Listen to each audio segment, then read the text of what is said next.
जय Hind and hello guys, स्वागत है आपका आपके अपने YouTube चैनल ज्ञानदेह होस्ट में। और इस वीडियो में मैं आपको बताने वाला हूं भारत इलेक्ट्रॉनिक्स लिमिटेड यानी कि BEL probationary engineer online form 2025 के बारे में कि कैसे आपको इस न्यू वैकेंसी का फॉर्म फिलअप करना है, जो कि आप लोग 24 अक्टूबर से लेकर के 14 नवंबर 2025 तक भर पाएंगे। इस वीडियो के अंदर आपको कंप्लीट इन्फॉर्मेशन दी जाएगी जिससे कि आप इस फॉर्म को, जैसे कि मैंने कहा, कि बिना किसी मिस्टेक के भर सकेंगे। चलिए शुरू करते हैं। अगर आपने अभी तक वीडियो को लाइक शेयर नहीं किया हो तो कर दे और चैनल को सब्सक्राइब करके बेल आइकन ऑन कर लेना। फिर जो लिंक मैंने आपको इस वीडियो को डिस्क्रिप्शन में दिया है, आप ओपन करेंगे, आपको जानने को मिलेगा कि भर्ती टोटल 340 पोस्ट पर निकाली गई है। ऑल इंडिया से कैंडिडेट इसमें अप्लाई कर सकते हैं। एज लिमिट आपकी 18 से 30 साल के बीच रखी गई है। फीस की इन्फॉर्मेशन भी आप यहाँ पर देख सकते हैं। जनरल, OBC, NCL, EWS के लिए 1180 और SC ST PWD ex serviceman के लिए कोई फीस नहीं है। फिर आप जानेंगे कि जो प्रोबेशनरी इंजीनियर की पोस्ट है वो कौन से डिसिप्लिन में कितनी है।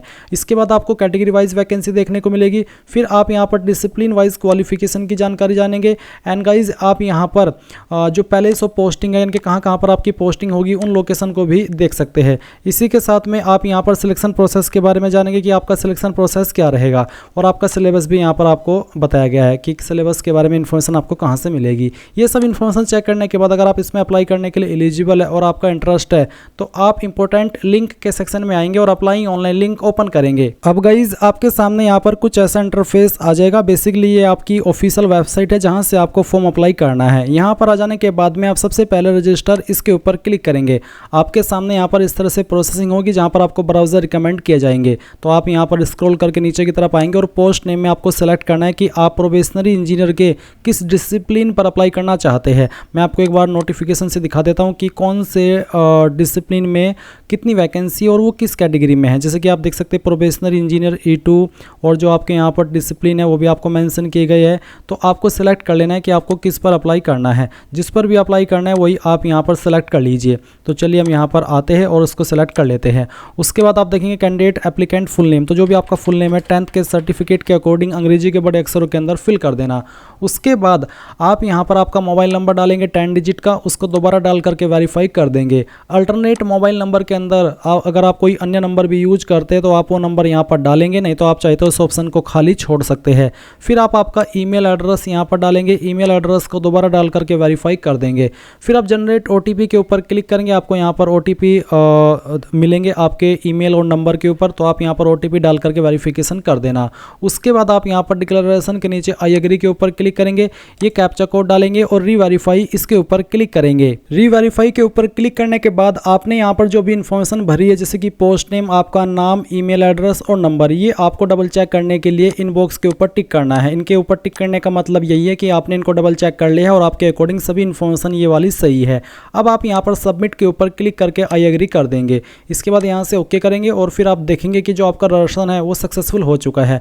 अभी आप इसको क्लोज करेंगे और क्लोज करने के बाद गो टू एप्लीकेशन, इसके ऊपर क्लिक करेंगे। अब आप यहाँ पर पर्सनल डिटेल में आपका जो जेंडर है वो सिलेक्ट करेंगे, मेल या फिर फीमेल। और उसके बाद में जो आपके डेट ऑफ बर्थ है वो आपको सिलेक्ट करनी होगी कैलेंडर के ऊपर क्लिक करके, पहले ईयर फिर मंथ और उसके बाद में डे।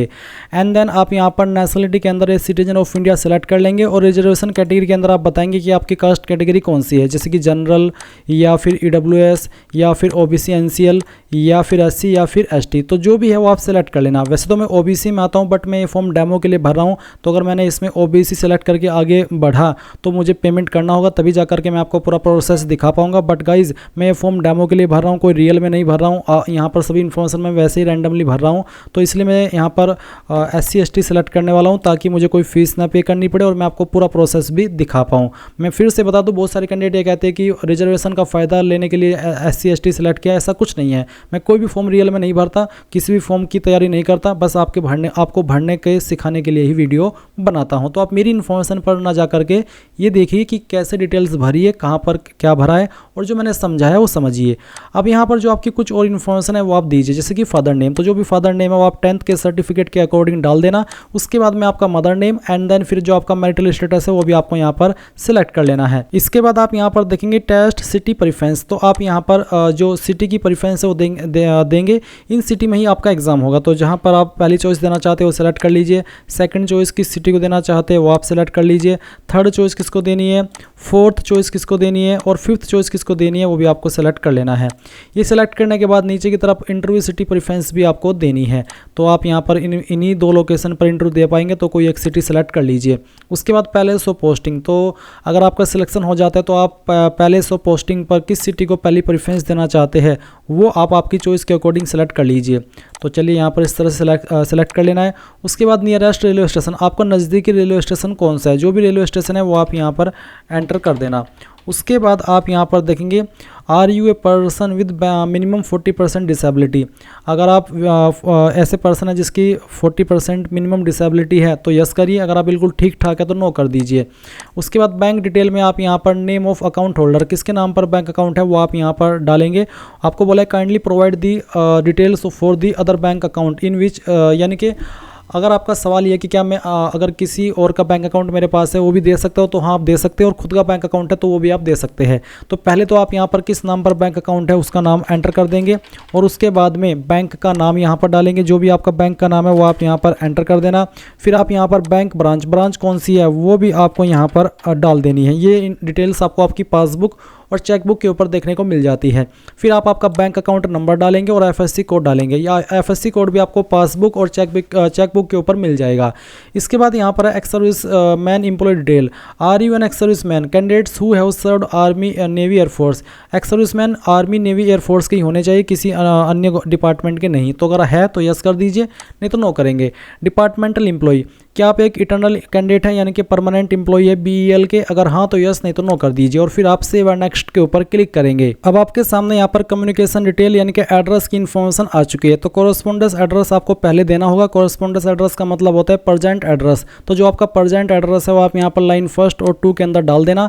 कंट्री में इंडिया सेलेक्ट कर लेना। फिर आपकी जो परमानेंट स्टेट है वो आप सेलेक्ट करेंगे, सॉरी परमानेंट नहीं बल्कि जिस अभी स्टेट में आप रह रहे हैं जहाँ पर आपका प्रेजेंट एड्रेस पड़ता है उस सेलेक्ट कर ले। फिर सिटी डिस्ट्रिक्ट कौन सी है प्रेजेंट एड्रेस की वो सेलेक्ट करेंगे, और आपका जो पिन कोड है वो आप यहाँ पर डाल देंगे।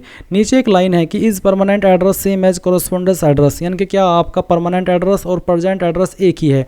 अगर एक ही है तो यस कर देना, और अगर अलग अलग है तो नो करके अलग से अपना परमानेंट एड्रेस भर देना, और फिर सेव एंड नेक्स्ट के ऊपर क्लिक करना। अब आपके सामने यहाँ पर क्वालिफिकेशन एंड एक्सपीरियंस का सेक्शन आ चुका है। तो सबसे पहले आप 10वीं की इन्फॉर्मेशन भरेंगे। 10वीं आपने किस बोर्ड के द्वारा किया है उस बोर्ड का नाम आपको यहाँ पर डाल देना है, और किस डेट में पास की है वो डेट भी आपको यहाँ पर सेलेक्ट करनी होगी। इस तरह से आपको पहले ईयर सेलेक्ट कर लेना है, फिर यहाँ से आपका मंथ और उसके बाद में आपका डेट। ये सेलेक्ट करने के बाद में इंस्टीट्यूट नेम या स्कूल नेम यानी कि कहाँ से आपने की है उस इंस्टीट्यूट का नाम या फिर स्कूल का नाम आपको यहाँ पर एंटर कर देना है। सब्जेक्ट आपके पास क्या क्या थे 10वीं के अंदर वो सब्जेक्ट आपको यहाँ पर एक एक करके एंटर कर देने हैं। मैं यहाँ पर ये जो सब्जेक्ट आपको फिल करके दिखा रहा हूँ ये मैं डेमो के लिए फिल करके दिखा रहा हूँ।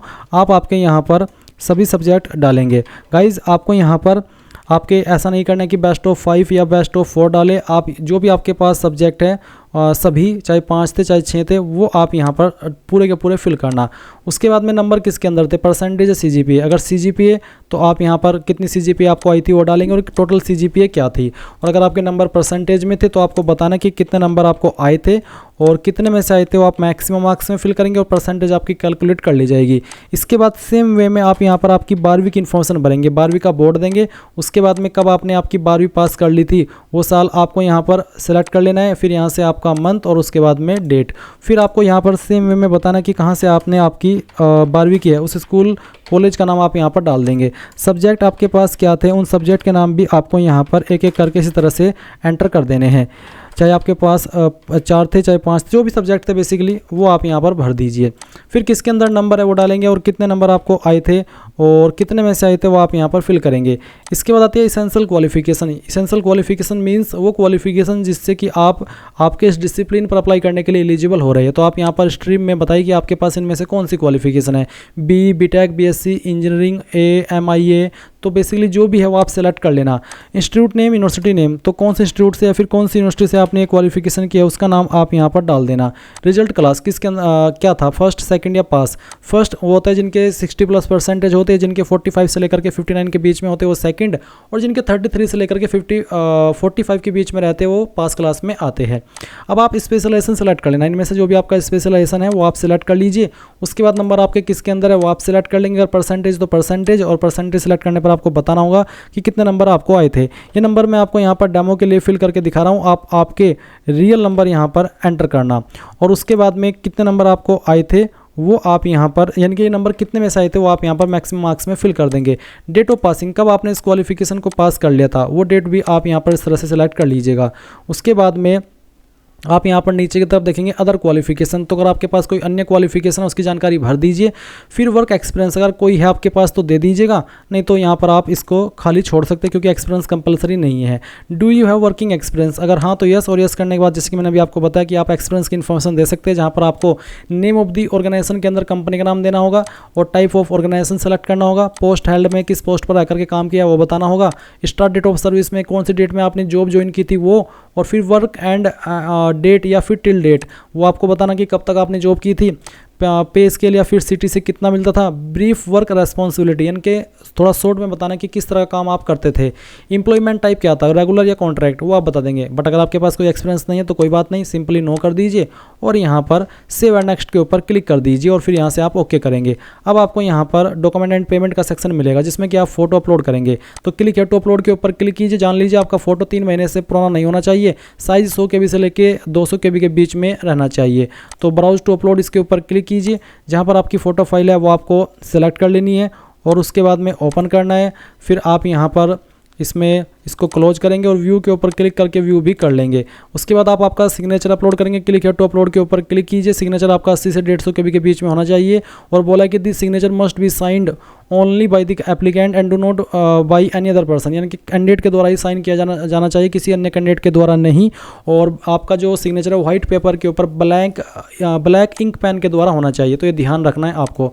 अब आप ब्राउज टू अपलोड के ऊपर क्लिक करेंगे और जो आपका सिग्नेचर है वो सिलेक्ट कर लेंगे और फिर यहाँ पर ओपन करेंगे। साइज़ 80 से 150 KB के बीच में रखने को बोला है और क्लोज करके आप इसको व्यू भी कर लेंगे। फिर आप थोड़ा सा नीचे आएंगे तो यहाँ पर टिक करेंगे। इसके ऊपर टिक करने के बाद में आप देख सकते हैं फीस का अमाउंट 0 आ रहा है। अगर आप जनरल OBC या फिर EWS है तो आपको यहाँ पर फीस का अमाउंट देखने को मिल जाएगा।